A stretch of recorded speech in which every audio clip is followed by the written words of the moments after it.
Welcome to another edition of No Stop Lights. I want to thank our sponsors once again: Mickey Finn's, MPD Electric, Schofield's, Carolina Bank, Pepsi of Florence. We've been told that the scroll behind us is distracting. That's pretty much because the host is not very interesting. It's easy to be distracted when the host isn't very competent or interesting. But I do want to thank our sponsors, and I mean this sincerely. We are figuring our way around the digital universe the best way we know how. Thanks for listening. Thanks for joining in. We would encourage you to subscribe to our help me here, Dave. I'm going to subscribe. He's Rev in the morning. He's Dave in the podcast. That's right. I want to be hard very for you to careful get used here. to. Same guy, just different name. Yeah, so we want you to subscribe. In fact, if you're listening now, you have found us either on YouTube, one of the video platforms, or perhaps on one of the podcast platforms. But wherever you're listening, we would really appreciate it if you would subscribe so you can hear the next episode in case it's more interesting. And we don't title episodes. We're not that arrogant. Pretty arrogant, but we don't title our episodes. This one will have a title. Okay. The Great Pyramids of Egypt. This is the Great Pyramids of America. Okay. We've done a good bit of discussing about what some of the macros are in the American political spectrum, the American way of life. There's a lot of overlap here between our economy, our body politic, our way of life, the American experience. One of the driving forces in America today is this populism that is so pervasive and prevalent. It's a belief. Well, I mean, populism, by definition, is very emotionally based. I mean, it's emotionally concentrated. Donald Trump gets elected president not as a populist candidate, not as a candidate for the populist party, but very much a populist candidate. I have no idea if Trump's a populist or not, but the energy that led him to the White House was very populist in nature, without question. So let's go back to the pyramids. I mean, we've tried for an extended period of time to identify. You've got this pyramid, and at the tip of the pyramid are those who are responsible for running the world. Now that's broad. I mean that's painted with a broad brush. It's not a single person. There's not a king of the world. I mean, if you're a Christian, as I am, it's Jesus. I mean, it's Christ. It's a belief in the gospel of Jesus. But I have to live in a world of bankers and politicians and business leaders and media members and sports celebrities.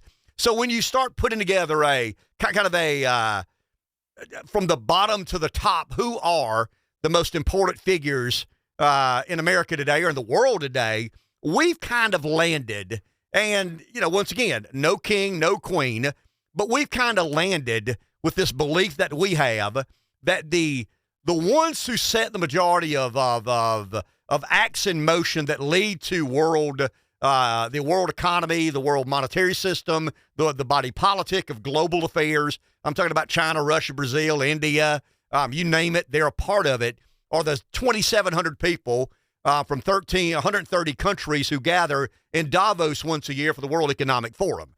Now, that's not a single person.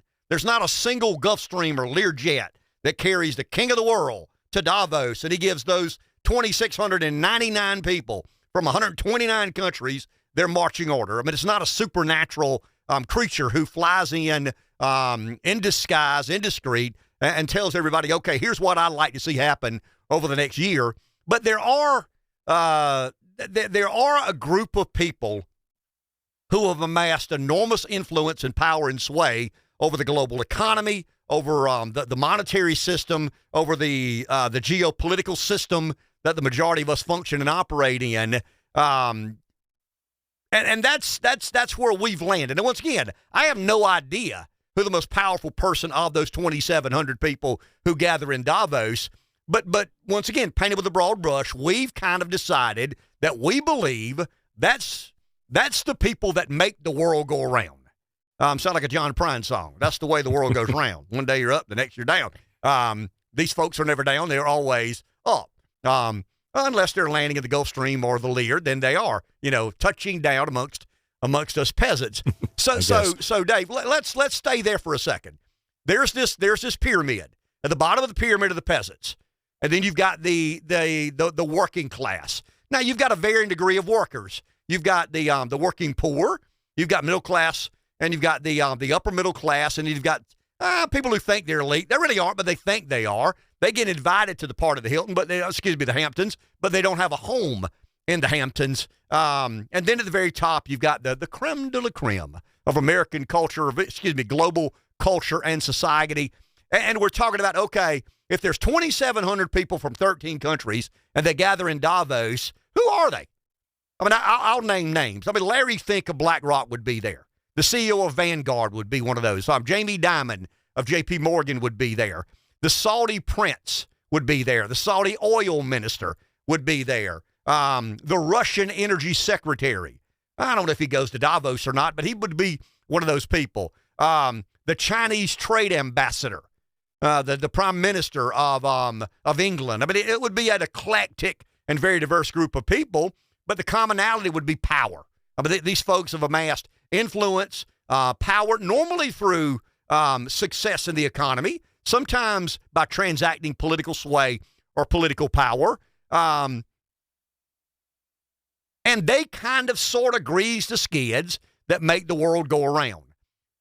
So let's say that's not a settled issue, but for argument's sake, let's say that, okay, the majority of people who believe in who believe that there is a place such as that, and a function such, or an event such as that, and out of that comes climate policy and economic policy and energy policy and monetary policy. I'm not talking about whether or not we're going to play the Braves are going to play in the World Series or not. I mean, they would be interested in that, but these people direct the major policy issues that advance humankind. Control our lives, it sounds like. Excuse me? They control our lives. Well, I mean, they control our lives. I mean, whether we like it or not, we believe that we control our lives. To some degree, we do. I mean, there's no question about it. If you're an American, you have more control of your life than if you are a Russian or a Ukrainian or a Chinese or an Indian. But these people still have enormous influence and sway over the majority of our lives. Now hold on to that pyramid. I mean, that would be the global pyramid of control, power, and influence. Let's go to America. We talked a second ago about Donald Trump getting elected president. Why did Donald Trump get elected president? I mean, let's build a pyramid again. So what are the main reasons that Donald Trump got elected president of the United States? Some would say that there was a once in a lifetime aligning of the stars, and Trump had name ID. He had a brand and a marketing. He got the realities of how to prey on people's emotions. I mean, that's the nature of politics. I mean, Trump's not the first politician to prey on people's emotions. But I want to go a little bit deeper. There's a podcast, and we played a good bit on our radio show, Wake Up Carolina. But there's a podcast that Will Cain hosts, the Will Cain podcast. It's on Fox News. Will Cain is formerly of ESPN, built quite a reputation for himself in the sports media world. Left there with the Fox News. I think Will Cain got in trouble for not being quite as woke as Disney would have liked him to be. From rural America, kind of a small town guy. Goes over to Fox, is I don't want to say one of their secondary players, but he's not Tucker, he's not Hannity, he's not Laura Ingraham, he's not Jesse Waters. Some of the primetime players. Brett Baer would be another primetime player at Fox News.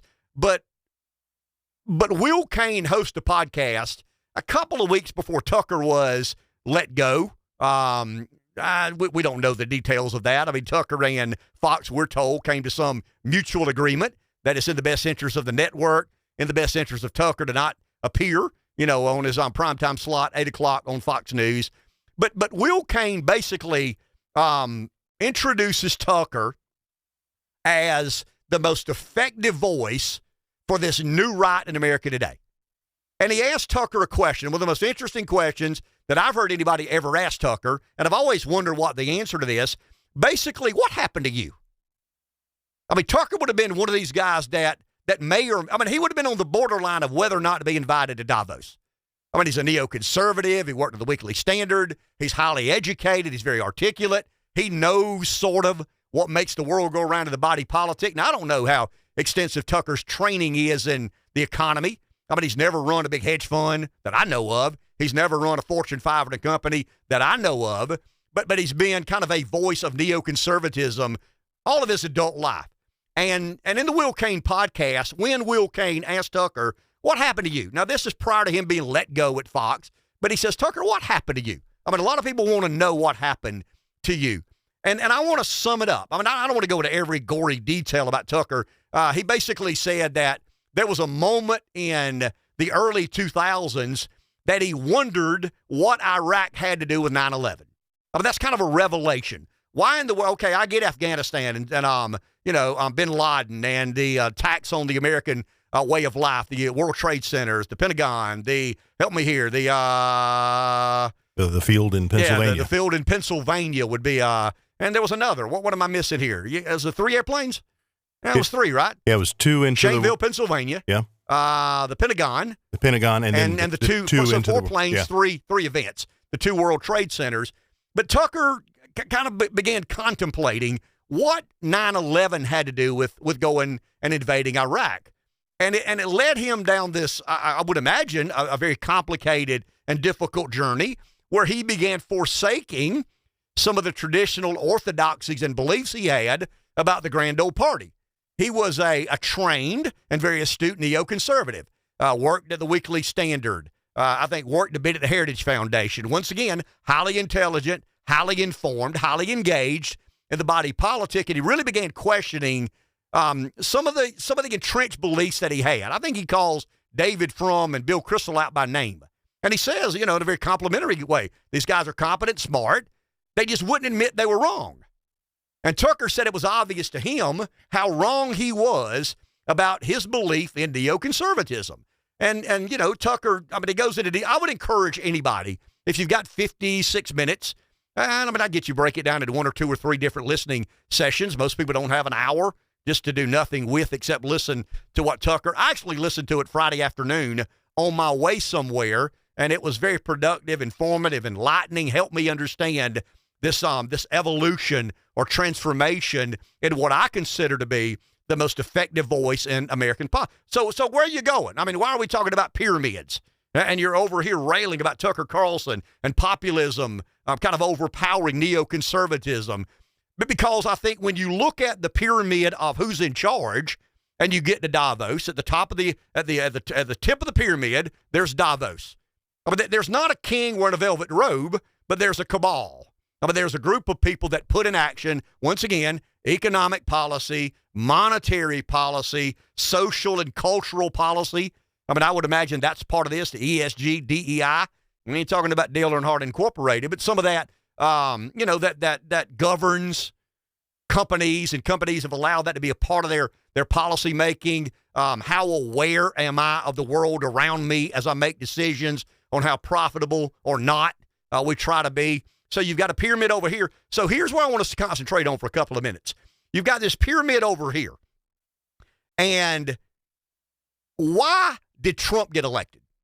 I mean, I've often wondered this. I mean, I think there's a great classic study in political science. What in the world allowed Republican primary voters to begin with, and then regular, average, everyday, independent-minded Americans, not Democrats? I mean, I think we saw some crossover, but no more than normal.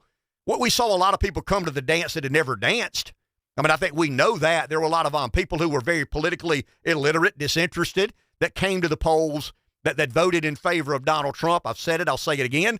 I think the great travesty or the great mistake that the Republican Party is making is continuing to believe that Trump voters are Republican voters. They're not. I mean, they're Trump voters. There's a loyalty there. Now, I don't know if it's necessarily the man, but the belief that in this, go back to Davos. If Davos is, I mean, if we're right about Davos, and tip of the pyramid of those who control the world, they could care less about the working class. I mean, it's trade policy, it's immigration, it's monetary policy, and none of this has been to advantage the American working class. I can't comment on what happens in China, India, Brazil. I try to better understand the world around me, but I can't I mean, if I'm saying something about, what's happening in China, it's speculative. If I'm saying something about what I believe is happening in Russia and Ukraine, it's speculative. I think I can give a pretty good accounting of what's happening in America because I live in Main Street, USA. I mean, I was raised in Main Street, USA. So you've got on the top of this pyramid, Davos. And what I'm in search for is on the top of this pyramid, why Trump got elected. And I think Tucker nails it.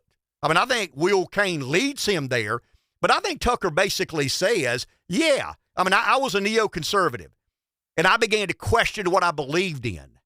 And I began to apologize for some of these long-held beliefs that I had, some of these indisputables. As you work for the Weekly Standard, as you sit at the knee of Bill Kristol, as you better understand the world around you. And Tucker says he looked around for others to apologize as well, and very few did. But they doubled down, tripled down, quadrupled down, and began to really revile to some degree those who said, I don't particularly care for the way you've governed the country. So Tucker argues, and I guess to some degree we have on the radio for a good while, that the reason Donald Trump got elected is those who have been entrusted with the power of our federal government are just not very good at the job.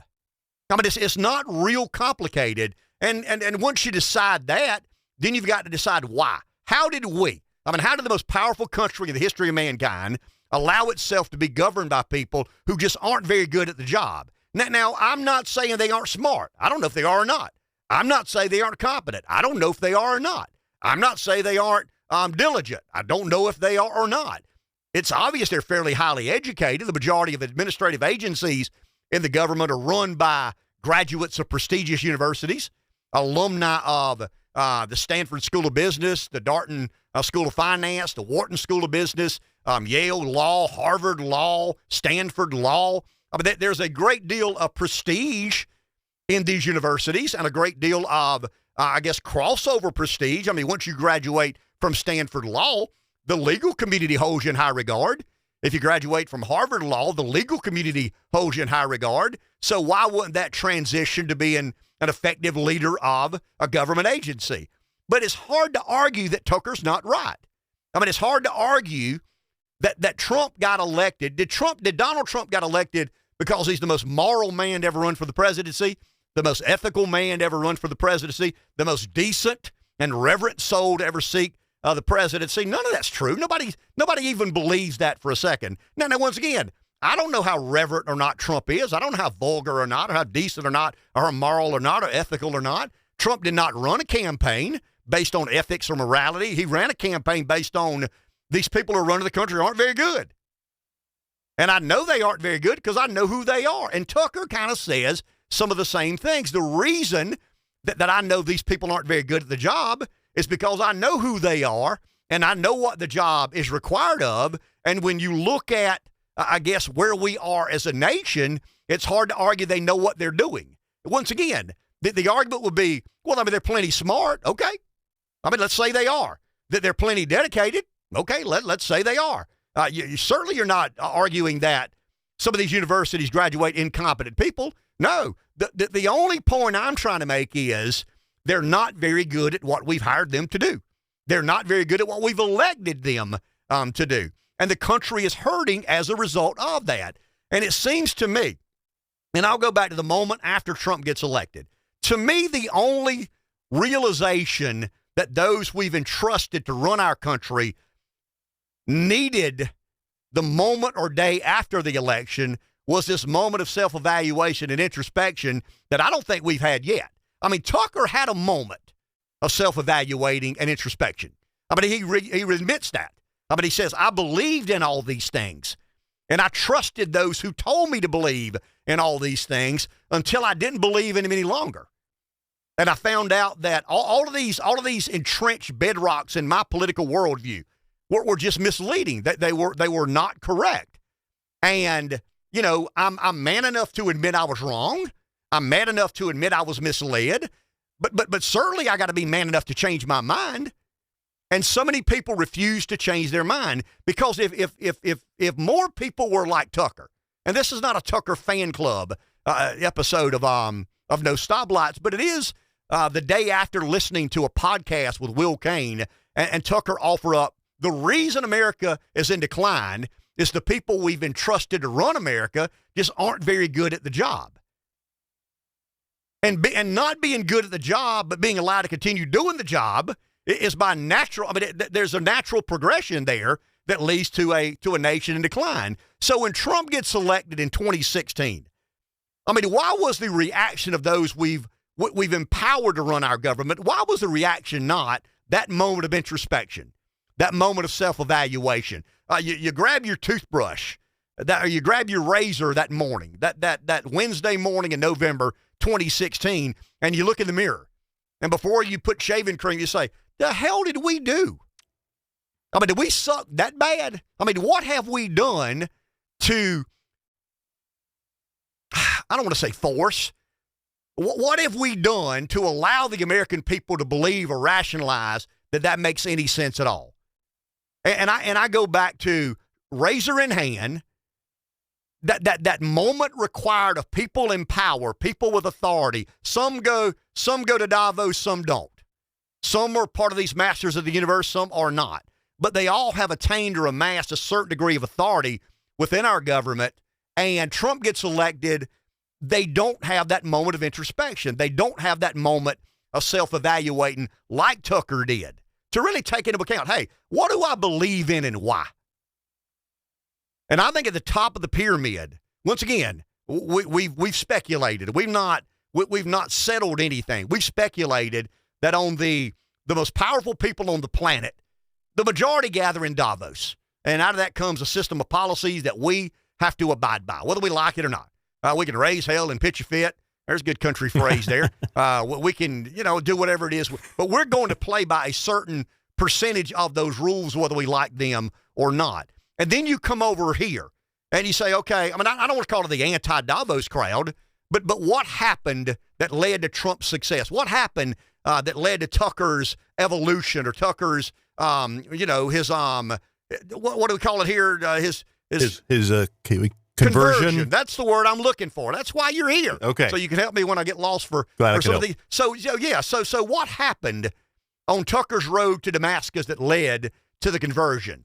And I think he nails it. I think Will Cain really did a great job of allowing Tucker not to vent any frustration. Because, I mean, it seems to me Tucker's very much at peace with himself. Now there's an element out there that believes Tucker's full of it. It's a money grab. That there's an audience out there that is getting larger and larger and more informed and more informed. Some call it the Trumpsters. Some call it the MAGA movement. Some call it the America Firsters. Some call it the populist element within the grand old party. I haven't call it whatever you choose to call it. But I believe at the pinnacle of, or at the peak of the pyramid of why we're seeing such a radical transition in the Republican Party is a number of Republican voters have concluded beyond doubt. I mean, there is no doubt in their mind. Now, is there a doubt in my mind? There always is a doubt to some degree in my mind. But these millions and millions and millions and millions of people have decided now that they're not able to articulate themselves as colorful as Tucker is. They certainly don't have a forum or an audience as big as Tucker's. I mean, Tucker would be the most effective voice in America First politics today. Without question. I've got an opinion of where I think he needs to be and would better serve. I think if Tucker were to be on the radio from 12 to 3, that would put the earth back on its axis, because formerly Rush Limbaugh was the conservative thought leader in America. Rush was not a convert. I mean, I don't know if Rush would have eventually, had he lived long enough, would Rush have done kind of a mea culpa and said, hey, some of these things I believed in. The one thing Rush does is defend corporate America at about every turn, because he is a pure capitalist and, wants government to be limited in its interaction with corporate. I get that. I respect that.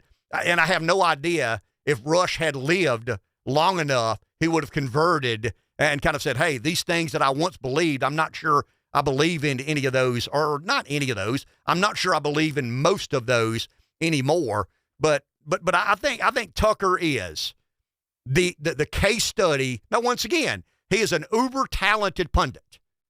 He is unbelievably versed in American history. He has the street cred and bona fides to say things about being a convert. I'm not sure I do. I'm not sure. Well, I'm sure I don't. I'm not sure anybody else does. But I think we can learn a lot from Tucker articulating on the Will Cain. And I would encourage our listeners, I mean, after you listen to this podcast, go listen to Will Cain interview Tucker Carlson. They don't call it the peak of the pyramid or the tip of the iceberg. That's my verbiage. That's my way of describing what I sense Tucker is on to. He's trying to be apologetic for what he believed and why he believed it, but he's also being willing to say, hey, I was wrong. I mean, all these things I believe, all these things I put my faith in. And look, if the country's run by smart, capable people, once again, I'm not saying how competent or not, because you can be very competent, not good at running a country. You can be smart, not good at running a country. There are very smart, competent people failed at running businesses. But I think in conclusion, equally as important as the peak of the pyramid with Davos, you've got a peak of the pyramid in the American government. And I think it's fairly well substantiated by the results. I mean, the proof's in the pudding. You are what your record says you are, says Bill Parcells. We have seen a decline of the middle class. We've got in excess of $33 trillion in federal debt. Our foreign entanglements have been far less successful than we ever imagined they would. So how do you conclude that I mean, if you've concluded that America's in decline, I have. Maybe you've not. I've concluded America's in decline. I think the next obvious question is why. And I believe that at the tip of this pyramid is the why. And the why is the people running America today just aren't real good at running America. I want to thank our sponsors. Carolina Bank serves communities throughout northeastern South Carolina, offering a wide range of services to meet every personal or business need, from straightforward accounts to complex finances. They're prepared to help you reach your financial goals. Carolina Bank, banking on tradition since 1936. Member FDIC. Schofield's Ace Hardware, your one-stop shop for all hardware, paint and lawn and garden needs, plus all things sporting goods, including firearms, safes, clothing, footwear, and more. Pepsi of Florence represent the entire product line of PepsiCo, one of the world's leading food and beverage companies. Pepsi of Florence also serve brands from other great companies such as Dr. Pepper, Canada Dry, Lipton Tea, Gatorade, and various regional brands. Mickey Finn's, largest South Carolina liquor wholesaler, serving every county in the state, largest bourbon selection statewide. They ship wines to 43 states, opening soon a new beverage warehouse across from Buc-ee's on I-95 in Florence. They support USC athletics, including Williams-Brice and Colonial Life Arena. Marlboro MPD Electric Co-op. If you're in big business and looking for an industrial park in the South to build your new plant, consider Marlboro MPD Electric Co-op's new PD Commerce Center, an industrial park located at the I-95 exit in Florence, South Carolina. Check it out at MPDC Co-op or PDEC.com.